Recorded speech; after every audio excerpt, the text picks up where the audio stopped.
let's give an example. Jesus is not, his name is not Jesus. Okay, his name was Yeshua or Isa, in the Semitic language.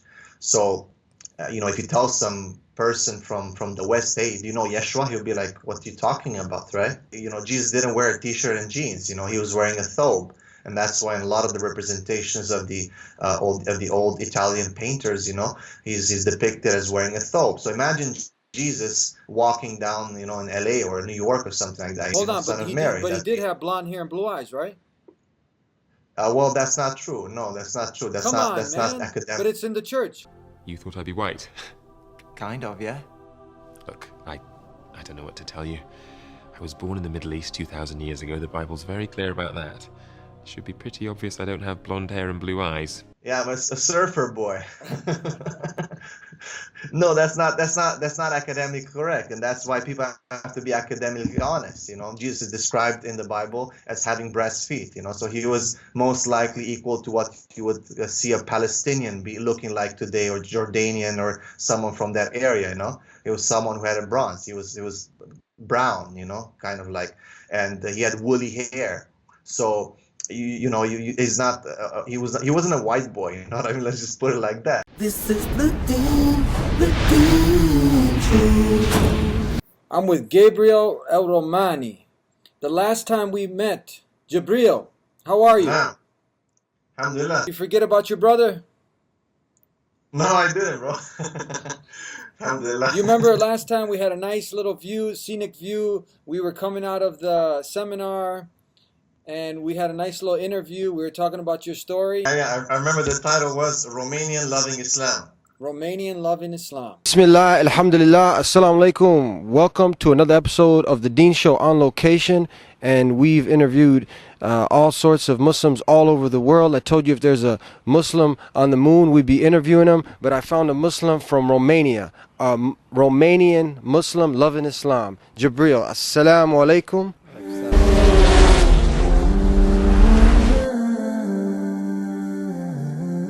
How are you, brother? Alhamdulillah. Good to be here. Alhamdulillah. I want to ask you a few questions, inshallah. All right. So, in a predominantly Christian, Orthodox, Catholic Romania, how did you find Islam? You have, for the people who didn't get a chance to watch that story, that interview, kind of sum it up for us, what we talked about your experience coming into Islam. طيب بسم الله الرحمن الرحيم الحمد لله والصلاة والسلام على رسول الله صلى الله عليه وسلم. So yeah, I was born in Romania. I migrated to Canada 1998, and that was the first time I met Muslims. And what we learned back, they're bad, evil people, terrorist type of people. We have a history with Turkey. Romania has always been like that. So we're given the raw deal in the media. So when I met Muslims for the first time and I experienced the reality, and I think that's the problem with most people, they don't actually meet Muslims, they just see what's on the TV. So when I met Muslims for the first time, I said, this is totally different than what I've learned. So I said I wanted to know more, and that's what led us to a lot of discussions, a lot of interesting discussions about theology, about who is God and what is faith and what is life and what's the hereafter. And one of the tipping points was when I saw my brother Kamal Smilovich, who's one of my best friends, or my best friend in person, who gave me da'wah by the blessing of Allah. Saw him making sujood. One day we were in Toronto in the morning, and it was Fajr time. And that's one thing about Kamal. No matter what we're doing, going to places, having fun, he would never miss his prayer, right? So I used to ask him, how come? Like we're having fun, we're just kicking it, and why are you praying? I'm not praying. And he's like, because I know what I'm doing is wrong, so this is my door to Allah for repentance, and I'm going to change. And I really appreciated it about him, And when I saw him making sujood, that was something that in the Bible is described as praying, which led me to ask the question, like, well, I'm a Christian, how come I don't pray like Jesus? And he's a Muslim, and he prays like Jesus. Fast forwarding, there was a lot of research and a lot of reading. I was hiding from my family. I didn't want him to know that I'm doing this spiritual quest. So I was reading a lot. I used to hide the books under my pillow. I didn't want to let them go. So slowly, I started removing the icons from my room. I started basically leaving Christianity, and I left it because it was just not, it was just not the truth. It wasn't matching with what the Bible has to say. It wasn't matching with what the church says, and the Bible doesn't match with what. I mean, it was not. There was a three-way mismatch. So I basically became nothing. I just said I believe in God, but I was pulled and fascinated and attracted to Islam, which led me to study more. I studied all the other world religions, philosophies and religions, and I couldn't fight Islam. Islam was just pulling. And I realized that Kamal is a better follower of Jesus than I was, even though I still believe in Jesus, even though I was not a Christian anymore. But he was a better follower of Jesus even when I was a Christian, compared to me. And that's because really Jesus was a Muslim, and that's what the answer is. And there was a tipping point in my life again where I had a dream that, life was ending, that I died. And it really pushed me to take the decision and the step to embrace Islam. It was a very lucid dream. It was something very real. And, I was in a party and having fun, and someone came and stabbed me. And I went out in the backyard and I saw light in the heavens. And this light called my soul, and my soul just lifted. And I woke up and I was crying, and I felt so disturbed. And I said, what if I die tomorrow? What am I waiting for, And that's a question for all the viewers and everyone. Are we ready if tomorrow is the day that the time is marked, and it's, Allah calls you, like, are you ready? Are you sure that you can hook your salvation on some kind of not so sure type of ideology, not so sure who said it, not so sure what his name is, not so sure really, just because it feels, nice, or it sounds nice, or it's very easy? It's not like that. We have to get serious. So I had to get serious. And alhamdulillah, Allah guided me that on, one night I called Brother Kamal, and, I took Shahada with him. And yeah, that's what led me to the interview with you a few years down the line. And here I am today.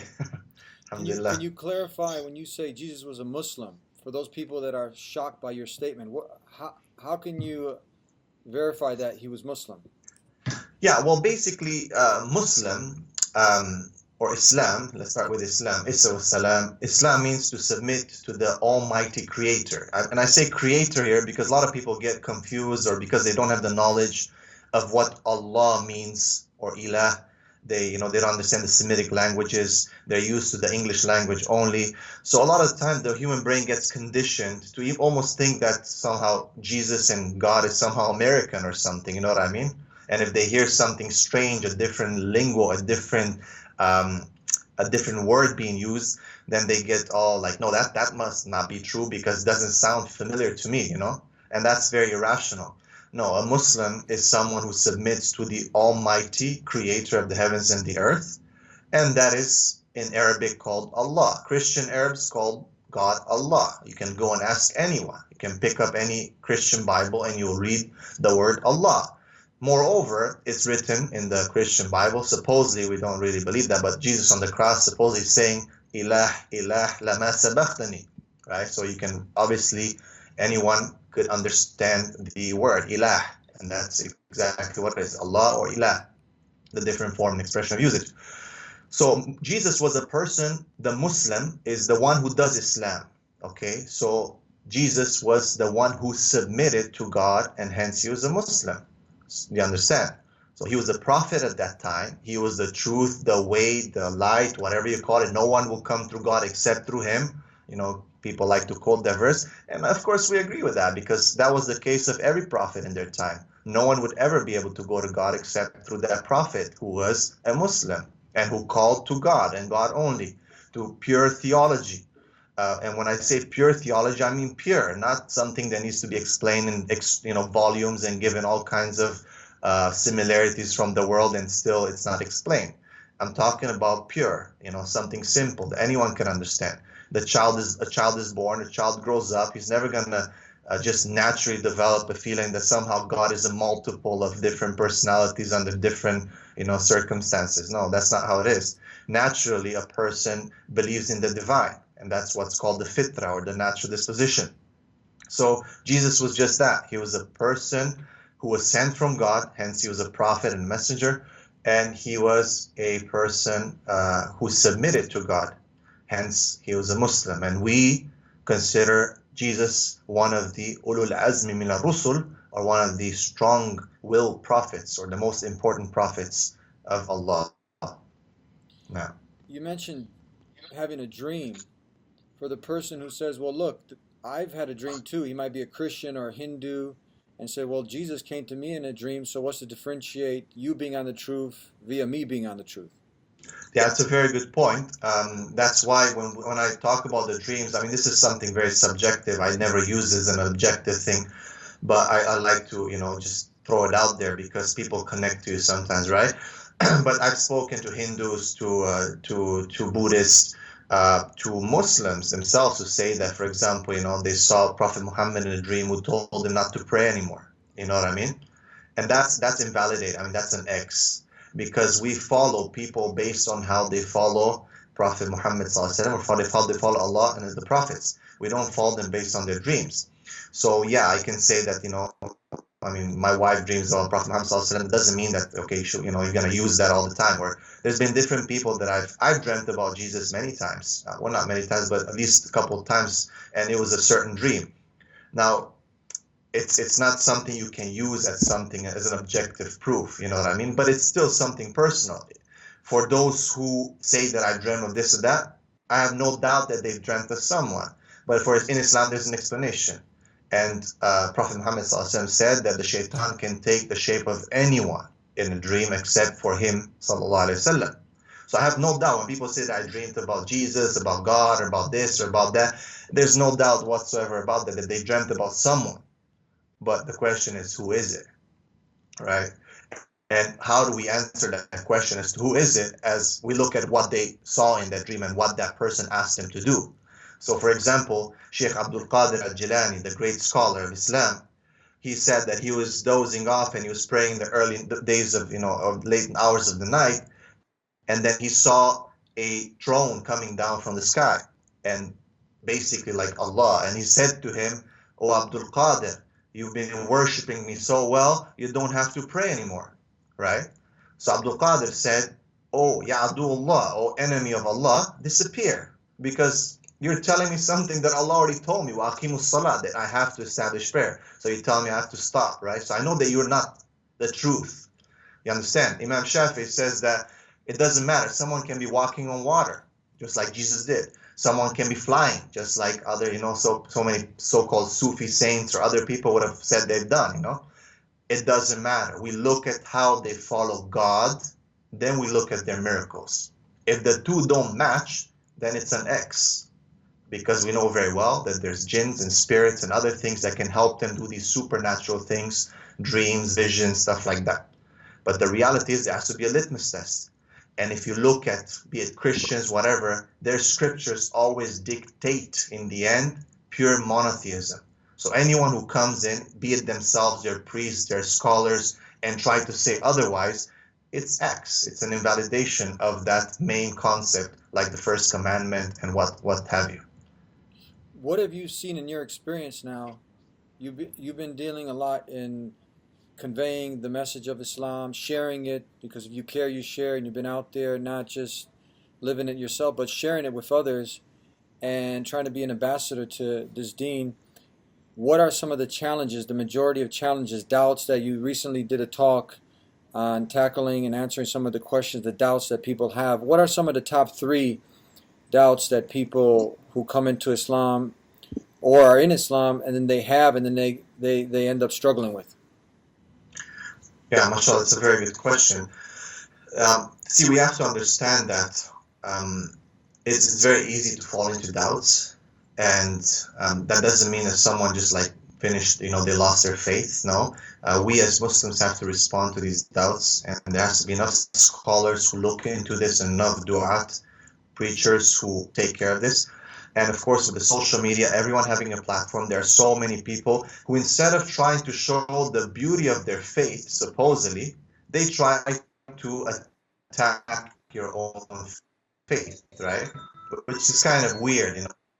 If you really want to invite me to what you believe, then show me how nice it is. Don't try to just attack.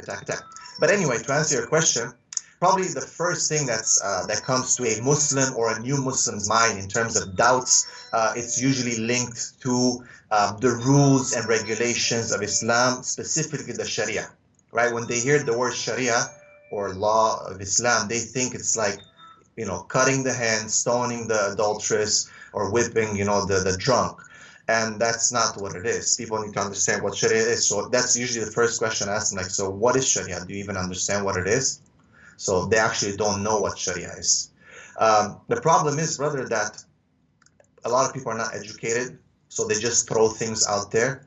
So if you look at what the Sharia is, Sharia from Sharia, it's a street or path, a way that's been developed. It's a set of rules that includes government, includes banking, includes health system, family, marriage, divorce, burial, you name it. You know, it's got the military aspect. We have no doubt about it, and we don't shy away from that. But you can compare it very simply and exactly even to a constitution. Of course, it's much better than anything like that. But what I'm saying is, if you look at any country's constitution, you will find within it all these aspects, including the military aspect. Right? So when people look at it, will they start accusing a certain country of being violent or applying certain rules and regulations and punishments even within their judicial system? No, they won't, right? They will not.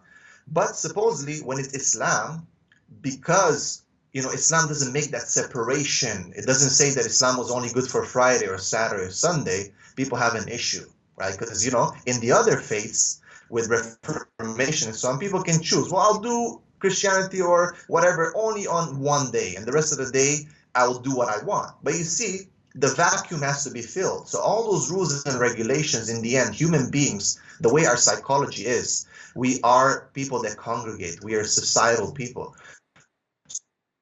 So we need rules and regulations. So instead of using God's rules and regulations, people have to fill in the vacuum with rules that are ever changing. Hence, you don't have a consistent system of ethics and morals. You understand? So people have an issue with that, and they look at the Sharia and they say, oh, look what you're doing. Well, you have to understand, the hudud or the had, which are the punishments, which is equal to, again, a lot of the systems and the constitutions of all countries in the world. All of them have it. Show me one country in the world that doesn't have within its constitution some kind of legal proceedings and punishments. It doesn't. So if you're going to look at the Sharia and look at the had, you'll find that it's only a small book within a library of many, many other books. But people love to pick on it. Why? Because they're directed towards that. It's not just freely. They're directed every time people keep saying it. So psychologically speaking, through the repetitive effect that you keep hearing in the media, Sharia, Sharia, Sharia, Sharia, Sharia. That's the first thing that the mind starts producing, Sharia. You know, so everyone has an issue with it. You ask him, what is Sharia? I have no clue. It's cutting the hand. No, it's not, my friend. It's not cutting the hand. It's marriage, it's love, it's kindness, it's passion, it's compassion, it's mercy, it's social work, it's so many things. And you're only looking at that one thing. But that's a very flawed way of looking, very irrational and illogical and unfair. You know, if we claim that we live in the 21st century, a world of, you know, giving, humanity and so on, then people have to be really fair. And there'll be a loss if they're not, because they're missing out on something so important, and that is truth and salvation. You know, if people just give Islam a chance, I'm not saying just jump into Islam and convert.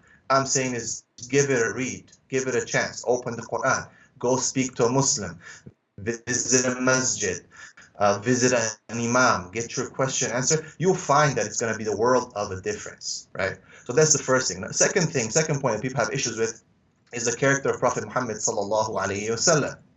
Again, because the measuring stick has been wrong, a lot of people tend to have issues with the life of Prophet Muhammad sallallahu alaihi wasallam, the seerah of the Prophet sallallahu alaihi wasallam. And naturally so, because if you've been conditioned to believe that ethics and morals are a certain thing, then of course you're going to have problems and, you know, things. But the double standard is very clear. When you analyze the life of the Prophet sallallahu alaihi wasallam, you see you can't have clean water coming out of a dirty pipe. It's just impossible. But that's all you see, though. Prophet Muhammad sallallahu alaihi wasallam is just clean water. Now, did he have wars? Did he order killing of certain people and so on? Yeah, because he was the judge and the state ruler and leader of a country, of constitution, no doubt. But again, I go back to my initial point. Go look at any country in the world and you find that the same thing. People don't have an issue with that. People write certain leaders of the world who have done horrific things as culture and civilization and great leaders of the world, and they study it. But somehow, again, when it comes to Prophet Muhammad sallallahu alaihi wasallam, somehow people have an issue.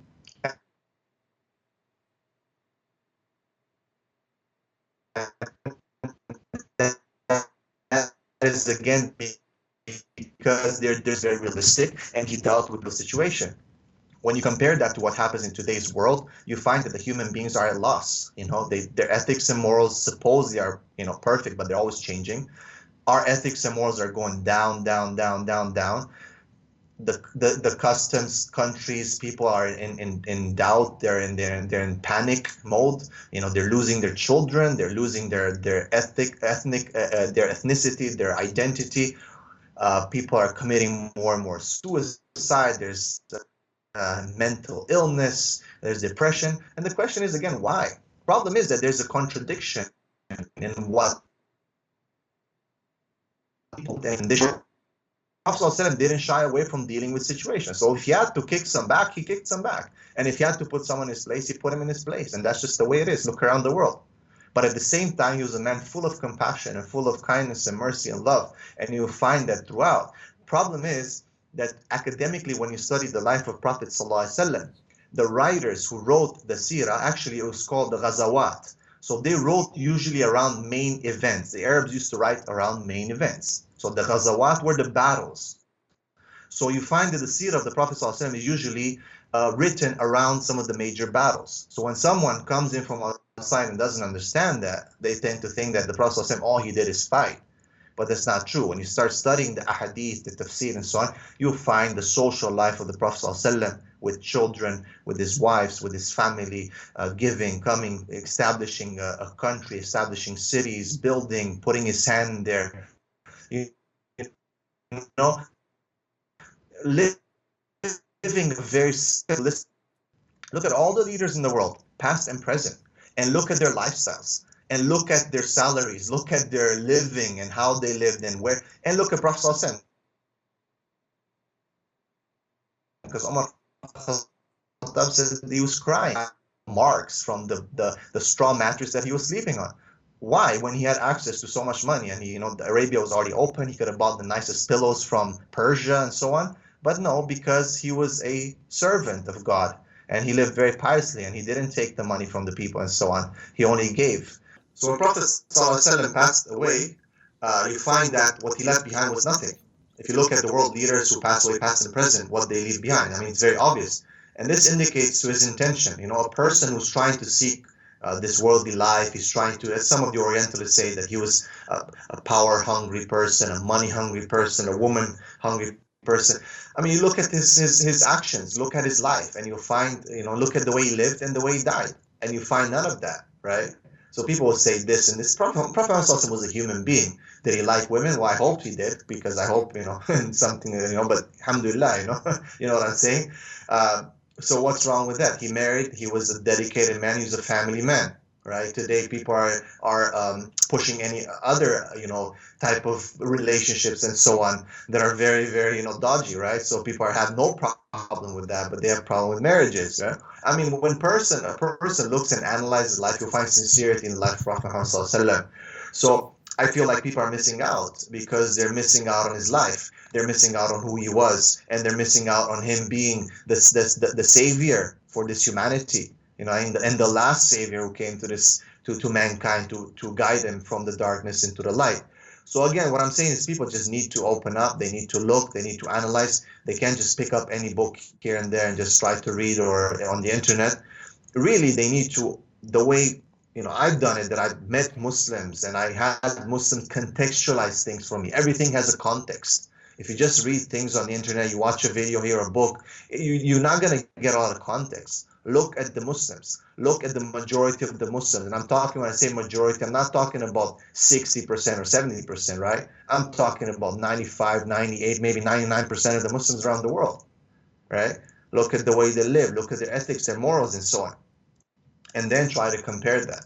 So people are missing out because, but again, they're being directed towards that. Through my research, through my studies in dawah, there's a systemized way of people trying to push Muslims and non-Muslims to hate Islam, and that's kind of hypocritical, right? Because people are saying that, well, we're trying to make peace. وَإِذَا قِيلَ لَهُمْ لَا تُفْسِدُوا فِي الْأَرْضِ قَالُوا إِنَّمَا نَحْنُ مُصْلِحُونَ. And when it's said to them, as Allah says in Surah Al-Baqarah, and when it's said to them, don't make fasad or evil on the earth, they say, well, we're peacemakers. عَلَى إِنَّهُمْ مُفْسِدُونَ. But indeed, Allah says they are mufsidun. They are the ones who are causing problems.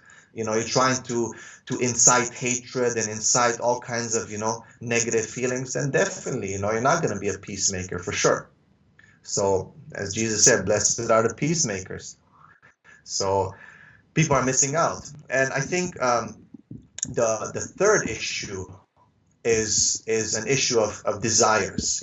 People are confused because of the desires that are around the world today. And sadly, sometimes the Muslim community makes it so difficult for someone to do something that's halal, and the haram is so easy.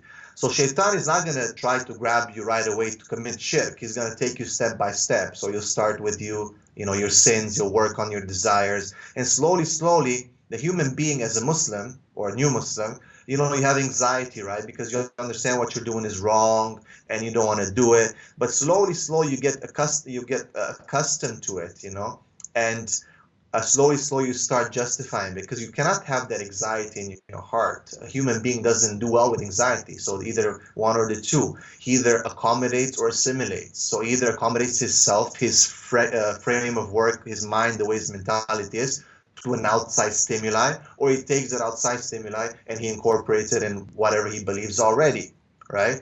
So that's the problem. The Muslim cannot, when there's a contradiction between the two, there's anxiety. So the human being naturally wants to get rid of anxiety. So I might be drinking or I might be committing zina. I'm not feeling good because I know it's haram, right? And Allah subhanahu wa ta'ala says, He swears, He swears by the self-reprimanding soul. It's a good sign when you feel bad and you have anxiety. But the human being cannot stand that. So what they'll do, either they'll repent and they'll keep fighting, or they'll give up and they'll change the ruling. They'll say, who says it's haram anyway? Why do I have to feel bad? And that's what the shaitan, how he works, slowly. So now who says that hijab is haram if you don't wear it? Who says that it's haram if you commit zina? Who says it's haram if you drink? Who says it's haram if you do drugs? Who says it's haram this? Why do I have to feel bad? Right? So a lot of people are confused with that. They say, why do we have to abide by all these rules? So you find that people slowly drift off from the correct path, and they end up very straight, and then in the end they'll end up doing shirk. Right? So subhanallah, it's like the story of that Sahaba who was seen later on in the peripheries of the Roman Empire. He fell in love with a woman, and he saw him, and the one person saw him. He says, what happened to you? He says, Wallahi, I don't know. And he said, he used to be a memorizer of the Quran. I mean, he was a hafiz of the Quran. And he said, I don't remember anything of the Quran anymore except for one verse. And that is that رُبَّمَا يُوَدُّ الَّذِينَ كَفَّرُوا لَوْ كَانُوا مُسْلِمِينَ. That maybe, or it is, that the people who disbelieve, they wish that they would be Muslims. You know what I mean? So that was the only verse that he remembered from the Quran. He forgot the whole Quran because he fell in love with this woman. He moved away from the Muslims. He separated himself from society, and he left Islam. So, but again, I mean, it's very clear. It doesn't take a rocket scientist to look at what's good and what's not, what's ethical and what's not. What's authentic, traditional, in line with custom and ethics and morals and the identity of civilizations, and what's not. And people are just playing with these things, just because they feel that they have the right to do so. Everyone has a voice today. Everyone can be on a social media platform without any studies, without any knowledge, and just talking. While the people worked hard and they're trying to teach people and they're trying to work to maintain, faith based on what God has revealed, they're usually being ostracized and, called, as to be evil people. So you see, as the Prophet ﷺ said, I mean, we don't lose hope, because the Prophet ﷺ already predicted these things, and he said that, things will be flipped out. The good people will be called bad, and the bad people will be called. So yeah, this, pretty much the doubts. Back to the word Sharia. Is it not, have you seen in your studies, because you're involved in comparative religion, that the word Sharia is also mentioned in the Bible over 200 some times, and didn't Jesus live by the Sharia and Moses brought the Sharia? Of course, yeah.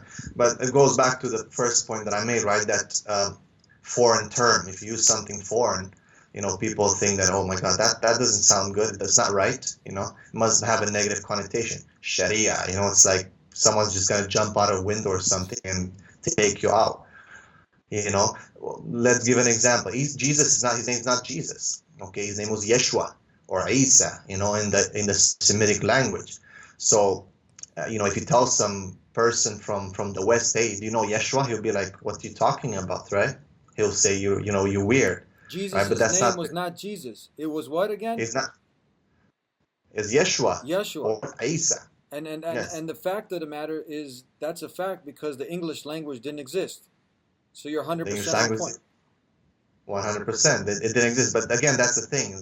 Jesus didn't wear a t-shirt and jeans. He was wearing a thobe. And that's why in a lot of the representations of the old Italian painters, he's depicted as wearing a thobe. So imagine Jesus walking down, in LA or New York or something like that. He'll be probably, sent to jail or something, or be called a terrorist. But that's Jesus, But hold on, son but of he Mary. he did have blonde hair and blue eyes, right? Well, that's not true. No, that's not true. That's Come not on, that's man. not academic. But it's in the church. You can go into churches and you'll see he had, what color? Your eyes are like blue, right? So he had like your color. Yeah, He looked kind of like you. Yeah, Blonde hair, you got blonde supposedly, hair. Yeah, I'm a surfer boy. No, that's not academically correct, and that's why people have to be academically honest. Jesus is described in the Bible as having brass feet. So he was most likely equal to what you would see a Palestinian be looking like today, or Jordanian, or someone from that area. He was someone who had a bronze. He was brown. Kind of like, and he had woolly hair. So. He's not. He wasn't a white boy. You know what I mean? Let's just put it like that, and that's just the way it is. Jesus wasn't a white people boy? have to be. No, he was not a white boy. No, people have to be academically, correct. So you mentioned So, something from the Bible. He had brass colored feet. That's brown. Yeah, brown. Yeah, More like he looked like an Yeah. Arab, like Semitic, right? He was Semitic, so he would exactly. look. Wow. Many people are just really amazed to hear this right now.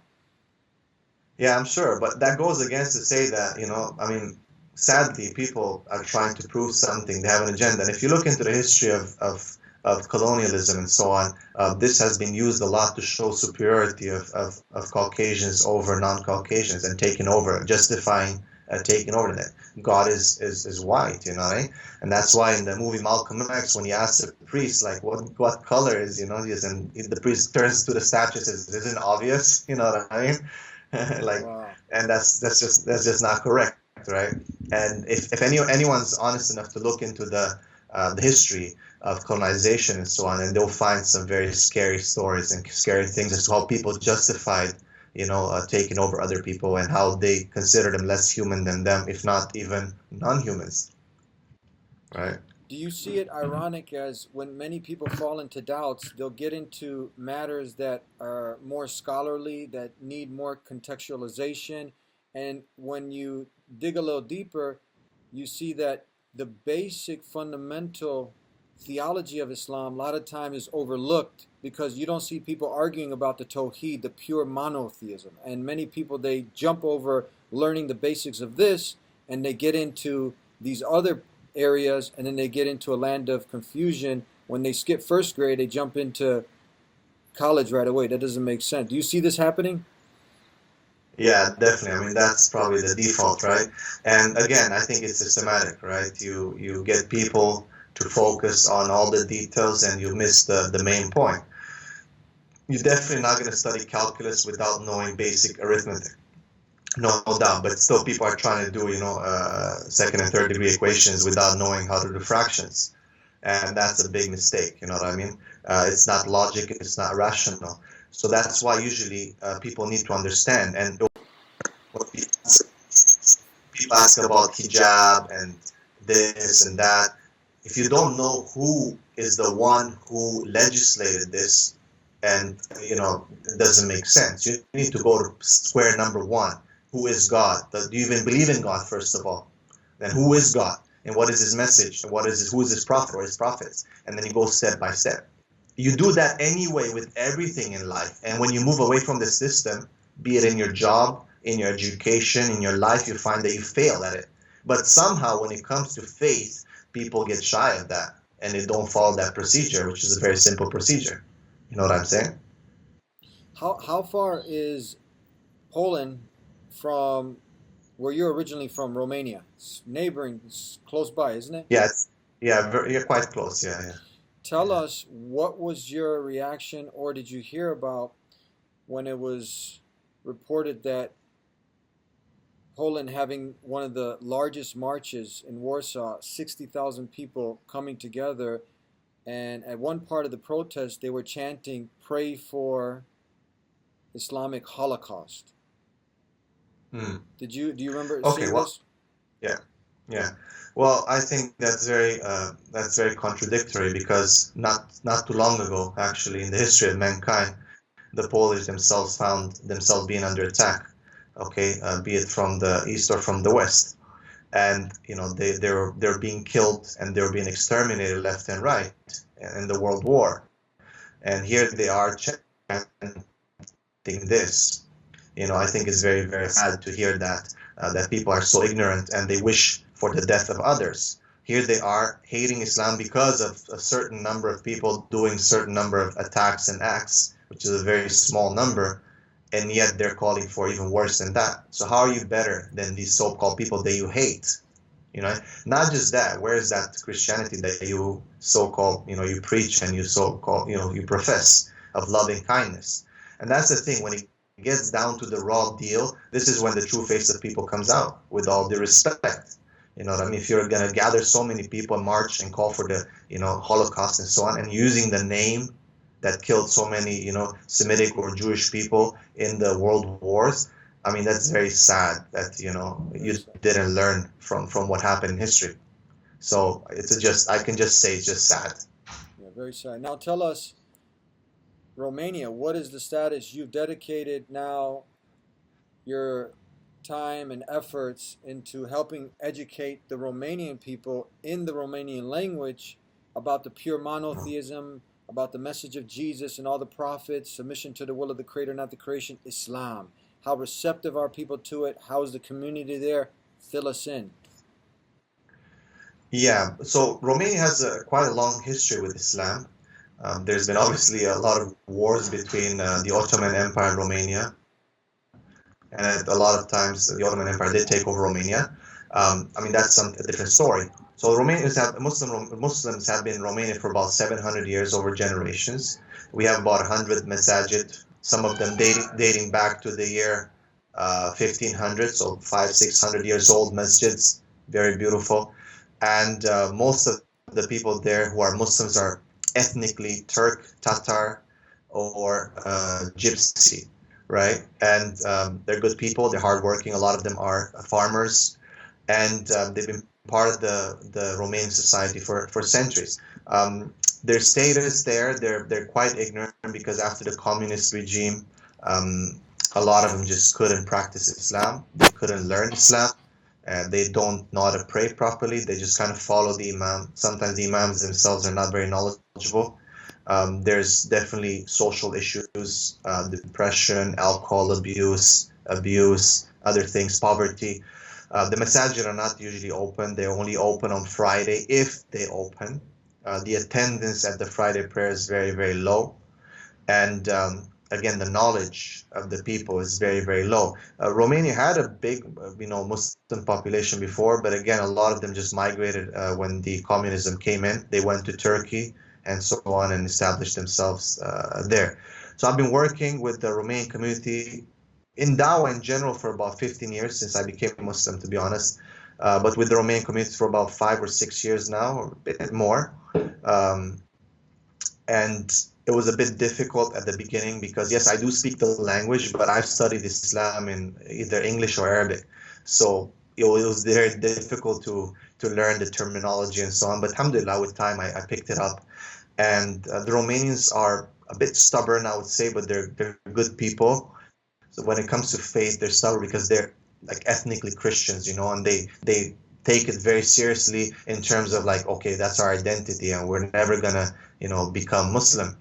But the matter of fact that a lot of them are entering Islam because once they do hear a certain convincing arguments and information being presented to them, of course, a person who's honest enough and academically honest and willing to read a bit and listen, they will definitely accept Islam. So through the internet, through translating books, translating different pamphlets, talking to people with different projects, going on the ground and visiting Romania and talking to people. So alhamdulillah, we have on a steady, monthly about 5 to 10 people embracing Islam.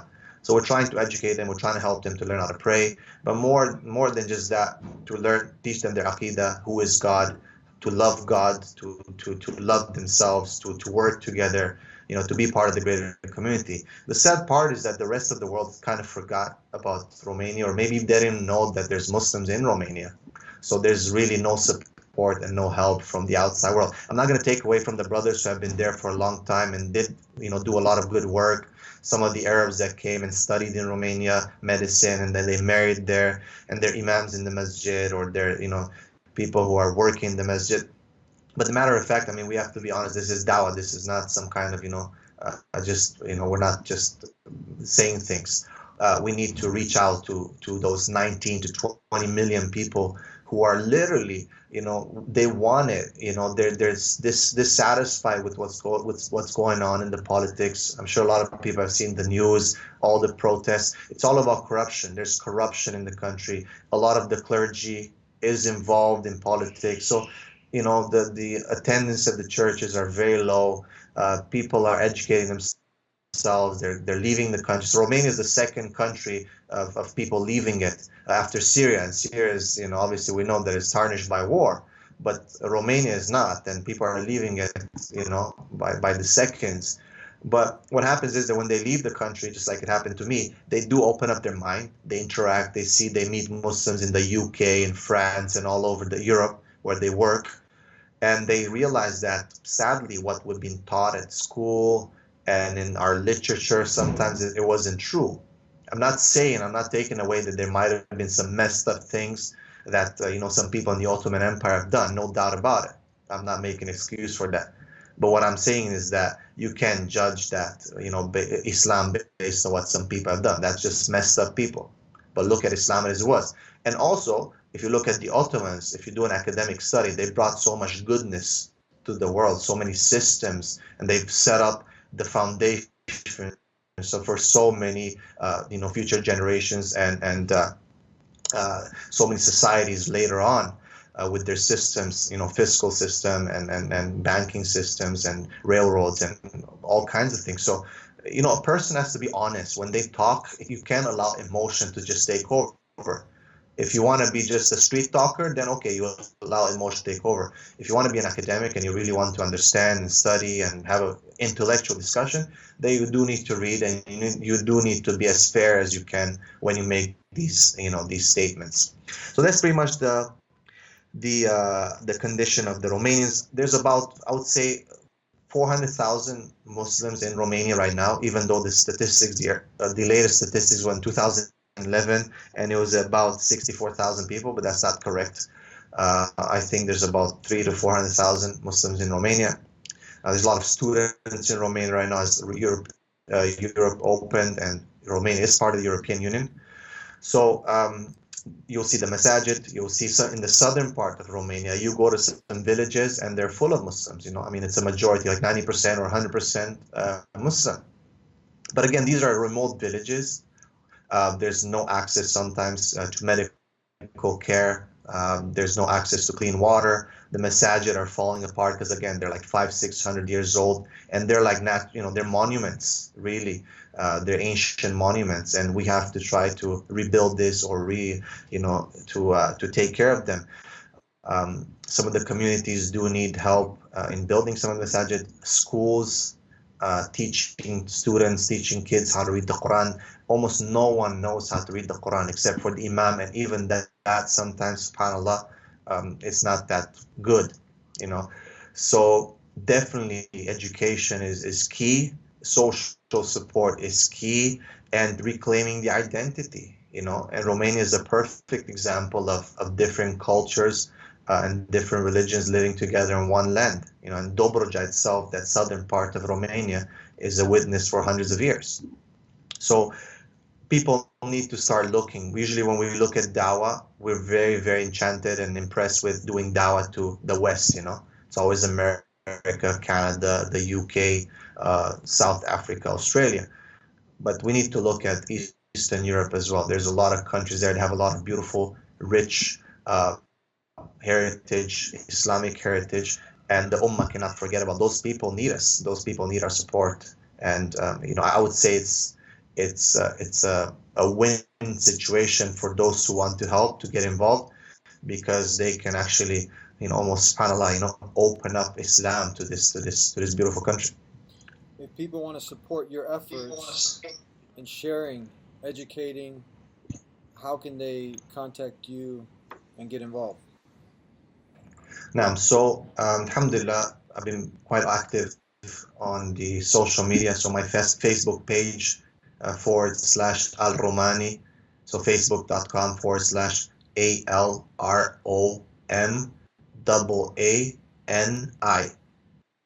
ALROMAANI, Al Romaani, or the Romanian. Okay, ALROMAANI. That's my main page. Alhamdulillah, I post a lot of the videos there about my trips to Romania, information about how they can help. They can contact me. We have an organization that's been set up in Canada, and we're working with the people in Romania. People want to come and visit Romania. It's a very cheap country. It's a very beautiful country. It's very nice people. They're open to joining us on some of the trips and then getting involved. There's beautiful people. I mean, the Muslims, I was very, very impressed, because when I went there to the south, the gypsy population, and a lot of people don't know about the gypsy populations other than maybe Eastern Europeans, like Bosnians and so on, would know about them. But there's different religions within themselves, right? So usually gypsies are known, sadly, for like theft and crime and so on, which is, again, it's a misconception. That's not how all of them are. I grew up with a lot of very, very kind and righteous and loving gypsies, and they're very beautiful people. But you will find some of them, of course, begging and so on. SubhanAllah, when I went to the south, I mean, it was just amazing to see the respect that they had, and seeing a foreigner or, someone coming from outside. I'm Romanian, but, I mean, it was just so much respect. None of them asked me for anything. It was just beautiful. They brought the little babies out, wearing little hijabs, and, it was just so beautiful. They're very, very respectful. They call you like Hoja, I'm sure maybe it's the same thing in Eastern Europe. So it was very, very nice to see, the communities. Yeah, they're poor. Yeah, they don't have all the Mercedes and the big villas that some people have in other parts of the world or in other parts of the country, but they respect people and they respect themselves. So, they are brothers and sisters in the end, subhanAllah. So yeah, anyone wants to get in touch with me, I'm not sure, maybe you'll post the video, inshallah. You can put my Facebook page as well, and we can give all the information, all the plans. Right now, we're basically going to focus on social work on the ground, helping people, education, as well as restoring some of the old masajid. A lot of cemeteries as well that need to be cleaned up. There's a lot of the bushes that grew. Again, there's a lot of cemeteries because there was a lot of Muslim presence in Romania before the communists. So those need to be cleaned up. So again, masjids, social work, cemeteries need to be cleaned up, education, and of course, dawah to the non-Muslims. The non-Muslims are willing to listen. They need Islam. They are looking for salvation. They're looking for a system other than what they know so far. And we're not going to force Islam on them. We're just going to tell them what it is, educate them. And the worst thing that can come out of it, that people are not going to be so ignorant, and we're going to build some bridges. You know what I mean? So there's a lot of work to be done. Thank you very much. And when you say sharing Islam, is this the same message that every prophet that was sent by the Creator came with, that message in Arabic, La ilaha illallah Muhammad Rasulullah, that there's nothing worthy of worship? This message that when people hear it, there's really not much. You don't hear people debating this. It just connects with the human nature. And can you say it also in the Romanian language? So for any Romanian listener, they can identify with it. I said in Arabic, I'll translate in English, that there's nothing worthy of worship except the Creator who created you. And Muhammad, just like Jesus, Moses, Abraham, he was the final messenger. They were messengers that preceded him, and they came with that same message. Worship the one God. Don't worship the creation. There's nothing worthy of worship except him. And Muhammad is the final messenger. How would you translate that in Romanian? No doubt, yeah. As you said, this is the same message, yeah, no doubt. There was always that constant, La ilaha illallah, and the variable was always who the Prophet is, right? So it used to be La ilaha illallah, Dawood Rasulullah. It used to be La ilaha illallah, Musa Rasulullah. It used to be La ilaha illallah, Ibrahim Rasulullah. It used to be La ilaha illallah, Isa Rasulullah. And then is La ilaha Muhammad Rasulullah. So no doubt, but the constant was always La ilaha illallah. And the last prophet that came and messenger was Prophet Muhammad, peace be upon him. And in Romanian, you basically say mărturisesc că nu există nicio divinitate în afară de Allah, cel mai înalt, și mărturisesc că profetul Muhammad este mesagerul și profetul lui.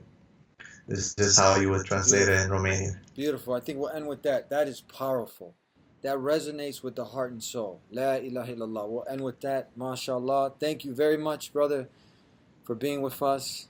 Inshallah, people can get involved, and if they want to visit, contribute, they can hook up with you. Definitely, brother. Definitely. Jazakallah. I appreciate this, man. God bless you. Ameen. Hope to see you soon, inshallah. Inshallah. Assalamu alaikum wa rahmatullah. Alaikum salam wa rahmatullahi wa barakatuh.